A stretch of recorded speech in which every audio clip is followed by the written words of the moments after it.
Esta hora damos gracias al Señor que nos permite el privilegio de tener un programa más en el Ministerio del Enfoque Bíblico. Y en esta oportunidad tenemos al pastor Osvaldo Roldán, quien es pastor de la iglesia Salem, ubicada aquí en el barrio La Fragua de Zacapa. Hermano Osvaldo, muy bienvenido a este programa. Muchísimas gracias a mi hermano Eduardo Lira. Gracias por la confianza, por permitirme estar en tu programa. Y también agradecemos a la audiencia, ¿verdad?, que siempre están pendientes de la transmisión. Y un saludo fraternal y pues bienvenidos todos y muchísimas gracias nuevamente por este momento. Amén. En esta oportunidad queremos tocar un tema muy importante y vital en la vida cristiana, como lo es la meditación de las Sagradas Escrituras. El libro de los Salmos empieza con un salmo maravilloso donde nos dice: sino que en la ley de Jehová está su delicia, y en ella medita de día y de noche. Será como un árbol plantado junto a las corrientes, que da su fruto en su tiempo, y su hoja no cae, sino que todo lo que hace prospera. Ese salmo nos lleva a nuestro texto base, hermano Osvaldo, que se encuentra en 2 de Timoteo, en el capítulo 3 y en el versículo 15, donde Pablo le dice a Timoteo: y que desde la niñez has sabido las sagradas escrituras, las cuales te pueden hacer sabio para la salvación mediante Cristo Jesús. Yo aquí quiero resaltar qué importante es la meditación de las escrituras, y aquí hay algo interesante que Pablo le dice a Timoteo: y tú desde niño has sabido las sagradas escrituras.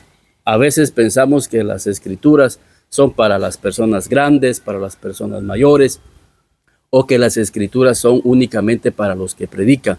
Y creo de que aquí nos habla acerca de si nosotros como padres de familia, desde la niñez, empezamos a inculcarle a nuestros niños no solamente la lectura, sino la lectura de la palabra de Dios, vamos a tener una generación sabia, vamos a tener una generación de jóvenes que van a saber tomar decisiones sabiamente, pastor. Sí, que de hecho la verdad es que el tema es muy importante y muy interesante, puesto de que dice la Escritura en Hebreos que todo lo que nosotros vemos fue hecho de la nada y fue hecho precisamente por la palabra de Dios, y que todas las cosas están sostenidas por su palabra, de manera de que incluso si nosotros sabemos de Dios es por la palabra. En Juan 1 dice: en el principio era el verbo era con Dios y el verbo era Dios, y el verbo se encarnó, se hizo carne. Esa es la manifestación más grande, gloriosa y hermosa, el regalo que Dios nos ha dado. Pero principalmente la palabra es la que, digamos, la esencia, la fuente de todas las cosas, y es Dios mismo, porque es Cristo mismo.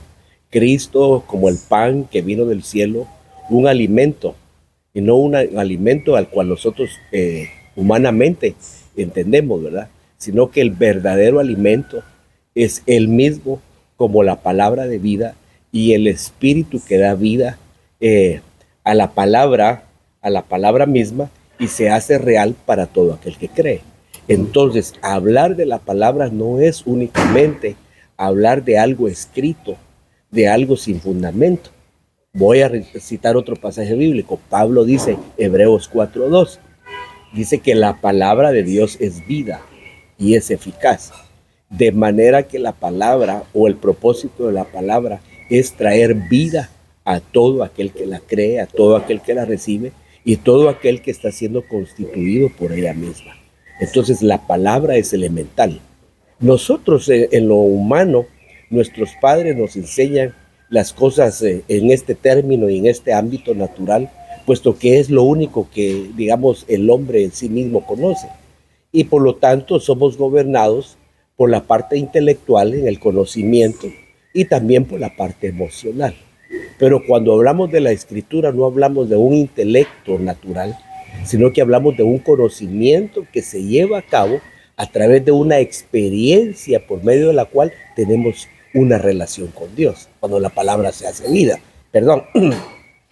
Y por otro lado, como la palabra lo que hace es darnos vida, se hace real. Entonces ya no vivimos ni por una emoción, ya no vivimos por lo que sabemos intelectualmente, sino por lo que hemos creído, porque eso es real. El Señor Jesucristo dijo, mis palabras son espíritu y son vida. Entonces hablar de la palabra es esencial, es elemental, y está intrínsecamente en la parte espiritual para todo aquel que quiera entender o tener la sabiduría de Dios. Algo que usted decía importante es que la palabra, o por medio de la palabra, fue creado los cielos y la tierra. Por medio de la palabra fue creada vida. Y yo sé que usted ha tenido, y todos hemos tenido esa experiencia, pero usted como pastor, vienen personas a la iglesia en donde la sociedad ya no le daba esperanza de restauración. Pero cuando vienen a la iglesia y se enfrentan a la palabra del Señor, vemos cambios sustanciales en la vida individual de la persona, como el individuo dentro de la familia. Vienen familias a la iglesia destrozadas, destruidas, y vienen con la esperanza de recibir una palabra, y esa palabra empieza a crear un hombre nuevo, una familia nueva. Y eso creo que es un testimonio vivo y eficaz que solamente lo logra la palabra de Dios. Es la palabra, es que realmente todo cristiano, es que es fundamental.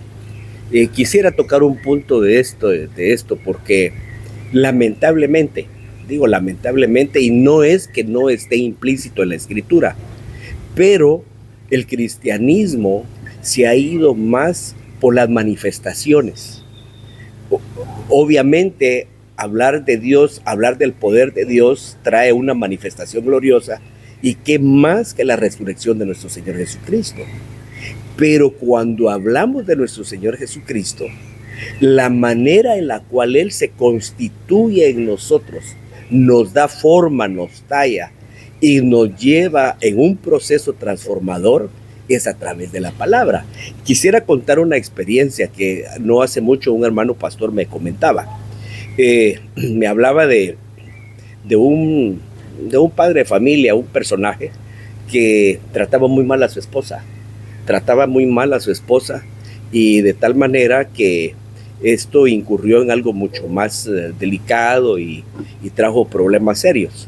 Entonces un día de celebración del culto con los hermanos, él entró a la reunión de los hermanos.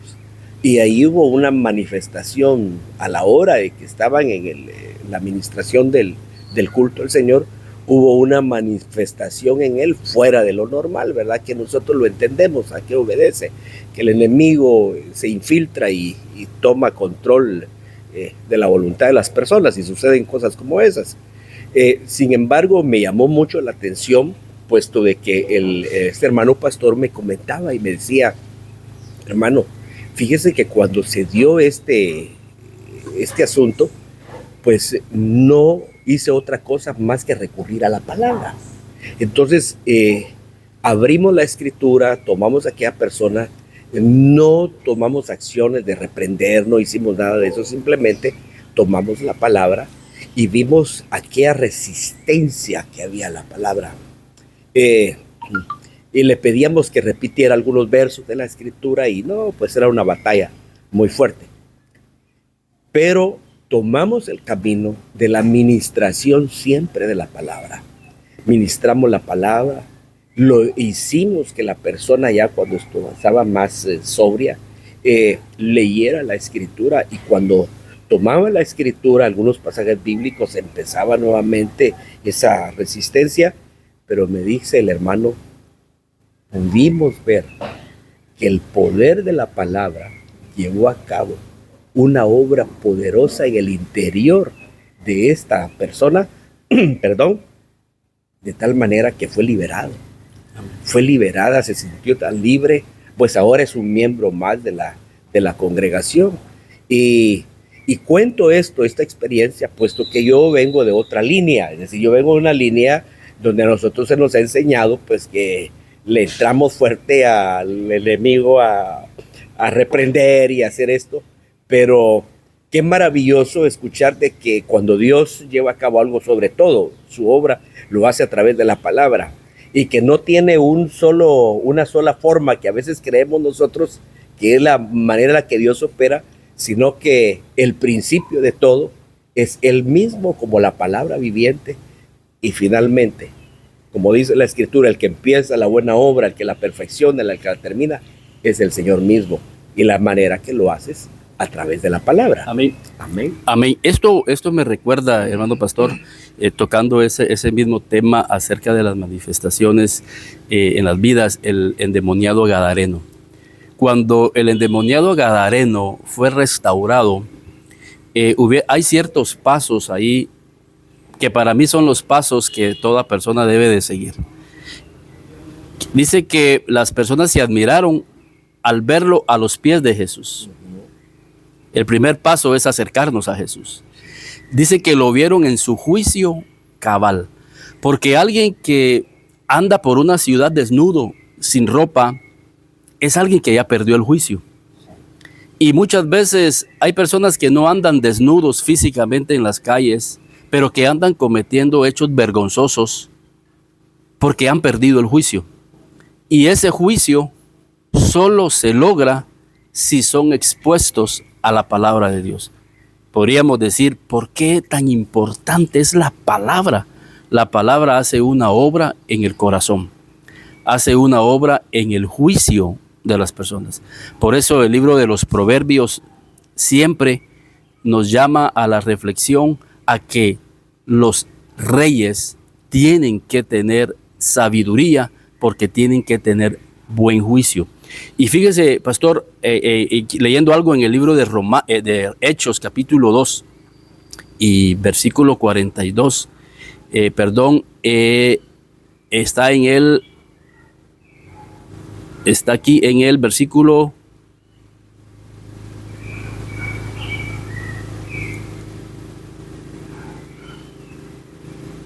nos dice que nosotros seamos salvos de esta generación perversa. O sea, siempre en toda la Biblia nos da claves de cómo es el clamor del Espíritu, desde Noé, una generación tras otra generación. Y al inicio de la iglesia hay un clamor del Espíritu. Y dice que seamos salvos de esta generación perversa. Pero nos da 4 claves. Y en el versículo 42 dice, y perseveraban en la doctrina de los apóstoles, en la comunión unos con otros, en el partimiento del pan y en las oraciones. La oración es importante, pero lo primero que recalca en el contexto de ser salvos de esta perversa generación, porque ¿qué es lo que hace esta perversa generación? Es enfermarnos del juicio. Creer que aquello es correcto, creer que aquello no es malo. Pero lo primero que hace el Espíritu para poder vencer y ser salvos de esta perversa generación es perseverar en la doctrina de Cristo Jesús. Está inmerso otra vez la importancia que tiene la palabra en nuestras vidas. Sí, quisiera aportar un poco a esto, tomando de referencia al pasaje del cual estamos hablando, bueno, muchas veces algunos hermanos tenemos la idea que hablar de la doctrina de los apóstoles se refiere a una enseñanza apostólica en la cual se adoctrina al pueblo para que el pueblo vaya aprendiendo cierto tipo de enseñanza y pues a través de esta enseñanza ir formando a los hermanos para cierta actividad dentro de la iglesia. Pero hay algo importante cuando dice la doctrina de los apóstoles, puesto que la doctrina de ellos consistía en pregonar de que Jesucristo, que era la palabra viviente, había muerto y había resucitado al tercer día. Y no únicamente eso, sino que había venido a ser el Espíritu que da vida para todo aquel que cree. Entonces, esa es la palabra. Entonces, el principio doctrinario apostólico y profético es anunciar que Dios se hizo carne. Es que esa es la parte medular del evangelio. Es que eso es maravilloso. A mí en lo personal me llena pensar que el Dios eterno, omnipresente, omnisciente, que todo lo es y Él cubre todo, se haya minimizado a llegar a una condición de hombre. Y no solamente de hombre, sino que dice la Escritura que se vistió de carne. Y la carne es la condición más baja que el hombre, a la cual el hombre ha llegado. Es más, dijo el apóstol que se hizo pecado. Es decir, hablar de que se hizo pecado, están diciendo que se hizo pecador, porque eso es muy aparte, ¿verdad? No, porque el pecador es la acción, el pecado es la potestad, ¿verdad? Entonces llegar a ese punto, ¿pero para qué? Para desarticular o destruir al que tenía el imperio de la muerte, es decir, a Satanás, que a través del aguijón del pecado nos ha destruido a toda la humanidad, pero que Cristo lo venció en la cruz del Calvario.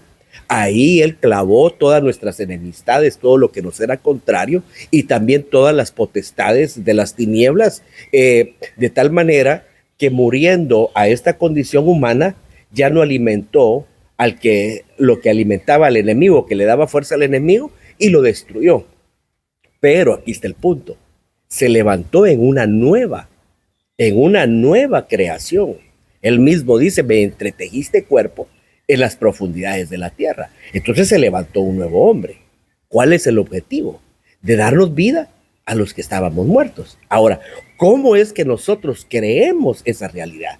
No lo hemos visto, y la Escritura dice, bienaventurados aquellos que sin haber visto han creído. No lo hemos visto y no necesitamos verlo. ¿Por qué? Porque el testimonio del Espíritu es mayor, y el testimonio del Espíritu está en todo aquel que cree, ¿verdad? La obra de nuestro Señor Jesucristo. Entonces, eso era lo que pregonaban los apóstoles. Él murió, Él resucitó. Nosotros lo vimos, así dijo el apóstol Juan, contemplamos su gloria como el unigénito del Padre, lleno de gracia y de verdad. Pedro también lo dijo, nosotros estuvimos en el Monte Santo, y a Él se transfiguró con un resplandor de la gloria de Dios más fuerte que el sol al mediodía. Es decir, ese es el testimonio. Y hoy nosotros damos testimonio por la palabra de que eso es real en nuestra vida. Amén. Amén. Ahora, como tú decías, pero hay que perseverar. Y el perseverar es darle continuidad a algo que Dios ya ha llevado a cabo en nosotros. Hay que perseverar en el partimiento del pan para hacer recordar de que así como Él murió, nosotros también estamos muriendo cada día nosotros mismos, para dar testimonio de Jesucristo, que hay un poder sobrenatural que está por encima de lo intelectual, lo emocional, lo económico, lo natural. Es esa vida, esa potencia que opera en nosotros, que oramos, porque el orar es entrar en esa relación íntima con Él. El orar es permitir que la fuente que hay dentro de nuestro interior entre en esa comunión con el Señor.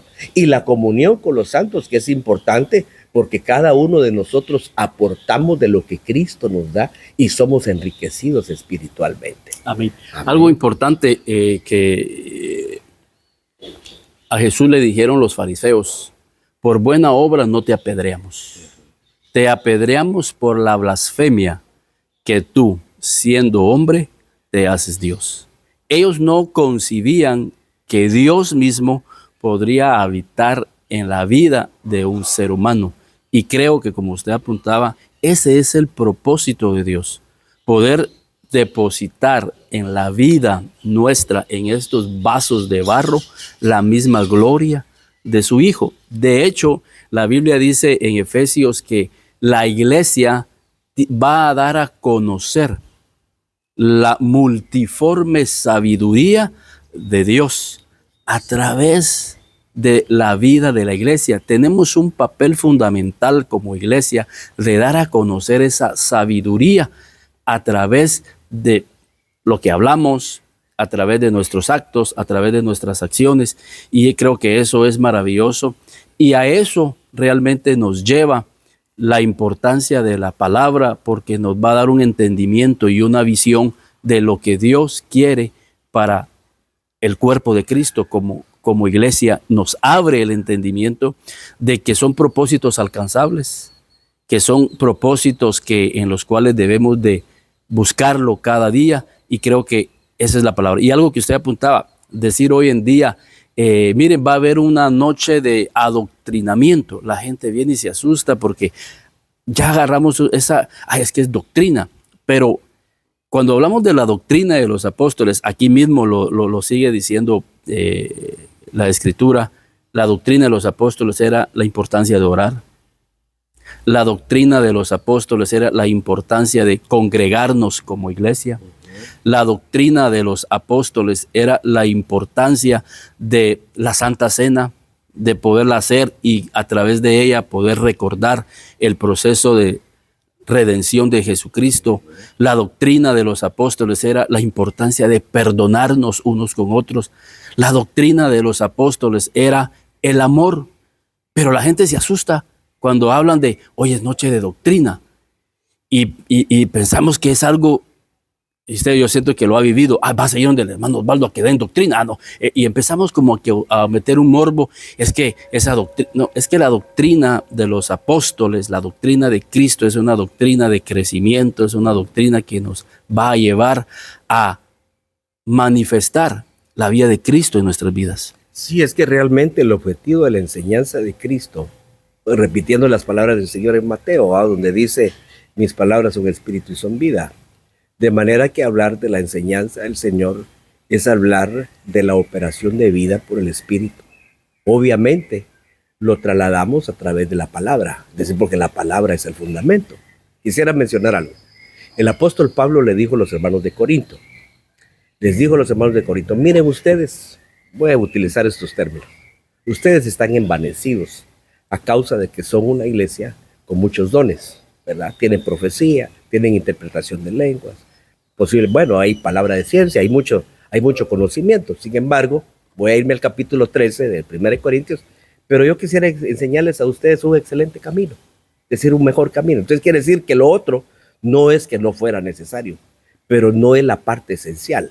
Ahora bien, dice el apóstol, y tienen problemas serios, puesto de que algunos entre ustedes dicen que yo no soy apóstol y otros pues que quieren ir detrás de Pedro, otros detrás de otro apóstol. Pero miren pues, hermanos, nosotros nada somos. Uno siembra, el otro riega, pero el crecimiento es Dios mismo en vosotros. Ahora bien, para algunos yo no soy apóstol, ¿verdad? Y que también no debería ni siquiera ser llamado, puesto que yo perseguía la iglesia y esto y lo otro, pero al final, siendo el más pequeño de todos, Dios me ha concedido esta bendición de anunciar las inescrutables riquezas de Cristo Jesús. Ahora bien, ahora estoy en Efesios, ¿va? Amén. De anunciar las inescrutables riquezas. Él no está diciendo de anunciar una enseñanza X, no. La inescrutable riqueza consiste en dar a conocer la realidad de la naturaleza de un Cristo resucitado que opera por medio de la fe en la vida de aquel que cada día se sustenta, se alimenta de esa palabra, y de tal manera que lo que transmite no es un conocimiento, sino es el poder de esa vida que está operando dentro de sí mismo. Pablo les dijo a los de Corinto, pues si para algunos de ustedes yo no soy apóstol, pero yo los he engendrado a ustedes en el evangelio. Entonces no es solamente, no dice yo les enseñé, yo les prediqué, no, yo los engendré. Para que haya un engendramiento, tiene que haber una constitución de una naturaleza que penetra para crear una nueva vida. Entonces eso es Cristo, la semilla de fe que es sembrada en el corazón, pero esa semilla hay que regarla. Y esa semilla hay que abonarla, hay que cultivarla de tal manera que va a dar su fruto. Amén. Pero si yo veo una reunión de los santos únicamente como una reunión donde hoy me enseñaron tal cosa o aprendí eso, no. Realmente para poder asimilar el consejo de la palabra, primeramente tenemos que tomar en cuenta las palabras de nuestro Señor Jesucristo en Mateo capítulo 16. El que quiera venir en pos de mí o quiera ser mi discípulo, primeramente niéguese a sí mismo. El negar es el principio. Si yo tengo la intención de estar en la vida de Dios o en la vida de la iglesia, pero busco mis propios propósitos, mis propios anhelos y deseos, entonces ya no ando conforme a la verdad, porque aquí en la iglesia de Cristo solo existe un propósito, que es Cristo mismo, para que sea formado en vosotros. Entonces el Señor dijo, primero niéguese a sí mismo. Luego que se ha negado, está en capacidad de tomar la cruz. Y la cruz no es sufrimiento. La cruz es el camino a la muerte. Y la muerte es dejar de ser yo para que Cristo sea en nosotros, como dijo Pablo. Dijo Pablo, ya no vivo yo, mas Cristo vive en mí. Y lo que ahora vivo en la carne, lo vivo en la fe del Hijo de Dios. De manera que esa es la operación de la palabra, de llevarnos todos a la cruz para que sea Cristo en vosotros, como dice Pablo, esa esperanza de gloria. Amén. Y esto es maravilloso porque realmente este es el camino que el Señor, cuando Él dijo, yo soy el camino, la verdad y la vida, precisamente el camino de Cristo, las pisadas de Cristo en la cruz. Porque solo en la cruz, pues obviamente habrá una resurrección. Y ahí es donde realmente vamos a exhibir públicamente todas las potestades como Él lo hizo. Y esto realmente es maravilloso, pastor, y podríamos pasar hablando de esto toda la mañana. Para ir terminando, si usted tuviera una reunión de pastores interinstitucionales o interdenominacionales, en el contexto que estamos hablando, ¿qué consejo les daría a los pastores con relación a sus ovejas? Sí, yo creo que la palabra de la unidad o la palabra que nos lleva a la perfecta unidad es la palabra en la cual nosotros permitimos primeramente que trabaje en nosotros, en el alma, para que primeramente haya una unanimidad. Mira pues, porque ciertamente la palabra de Dios es espiritual y va dirigida al espíritu. Pero cuando la palabra de Dios abarca mi corazón, que es mi alma, entonces mi alma se une al espíritu, de tal manera que yo intelectualmente, emocionalmente y voluntariamente expreso a través de mi alma una realidad poderosa que es espiritual. Entonces, cuando nosotros digamos como pastores, el mensaje es el Cristo que nos lleva a la cruz y el Cristo que también nos da una vida resurrecta, la cual la muerte no lo puede detener ni nada natural. Entonces todos en esa misma fe convergemos en una realidad que no tenemos tropiezos, porque no estoy pensando de que yo creo algo más o algo diferente o el pensamiento que yo tengo es mayor que el tuyo o que yo encontré algo en la escritura que me da a mí o me hace tener más valor. No, porque el valor de cada uno es Cristo mismo y no le podemos agregar más, porque Pablo dijo, en Cristo estáis completos y no tenéis necesidad de nada. Mire, tan fuerte es esto que la escritura dice que en Cristo no hay diferencia entre el hombre y la mujer. Y hace esta relación porque humanamente podríamos decir, no hombre, pero sí hay grandes diferencias entre el hombre y la mujer. Cuando Cristo habita en el hombre como Cristo habita en la mujer, podríamos decir que no va a haber ninguna diferencia porque el que está actuando es Cristo. Porque tomó la naturaleza de la mujer, que muchas veces puede ser una naturaleza que por naturaleza es muy vulnerable. Pero cuando Cristo está ahí, hay fortaleza. Cuando Cristo está ahí, hay sabiduría. O sea, no hay ninguna diferencia porque no es ni la mujer ni el hombre actuando en su naturaleza, sino que es Cristo actuando en naturalezas diferentes. Sí. Porque la mujer tiene una naturaleza, el hombre tiene una naturaleza, pero ya es Cristo actuando ahí y es el poder de Cristo el que realmente está actuando en un ser como en el otro ser, aunque hayan diferencias físicas y aunque científicamente se haya dicho que hay diferencias también desde un punto de vista neuronal, que la mujer piensa de una forma y el hombre piensa de la otra forma, pero cuando ya es Cristo, todas esas diferencias, digamos, científicas, orgánicas, físicas, realmente vienen y se sujetan a el poder de Cristo que está actuando en ambos seres. No, y ¿sabes qué es lo que pasa? Es que en realidad la mujer y el hombre se complementan. Porque cuando la escritura dice, no es bueno que el hombre esté solo, realmente Dios nos está refiriendo al hombre que había creado, se está refiriendo a sí mismo. Y por eso mismo Él dijo, le haré una ayuda idónea. Ya cuando leemos la escritura y vemos todo, digamos, lo relacionado a la iglesia y los santos vencedores, bueno, que son temas dentro de la escritura misma que llegan a vivir, digamos, que llegan a ser uno con Dios en vida y en naturaleza, en alma, es decir, todo. ¿Por qué? Porque eso es lo que dice el Evangelio de Juan capítulo 17, si lo leemos todo, ¿verdad? Que sean estos uno así como tú y yo somos uno, ¿verdad? Que la gloria que tú me diste yo también se las he dado a ellos. Es que todo eso es muy profundo, pero bueno, primeramente quiero hablar. Lo que sucedió entre el hombre y la mujer es que hubo una división. Hubo uno que se metió en medio, pero realmente Dios cuando los creó, varón y hembra los creó, para hacer un complemento el uno del otro. Es más, les puso a Adán. Claro, porque Adama, que es la tierra misma, el rojo, es decir, para que ellos eran la misma naturaleza. Y hay algo más, que realmente el creado fue el hombre. La mujer fue edificada, porque la mujer surgió del hombre. Todo el elemento que hay en ella surgió del hombre. Dios no tomó ningún otro elemento para hacer a Eva, de manera que él mismo dijo, esta varona será llamada porque del varón fue tomado. Entonces, ¿por qué? Trae su propio ADN. Claro, es que somos lo mismo. Lo que pasa es que necesitamos fusionar.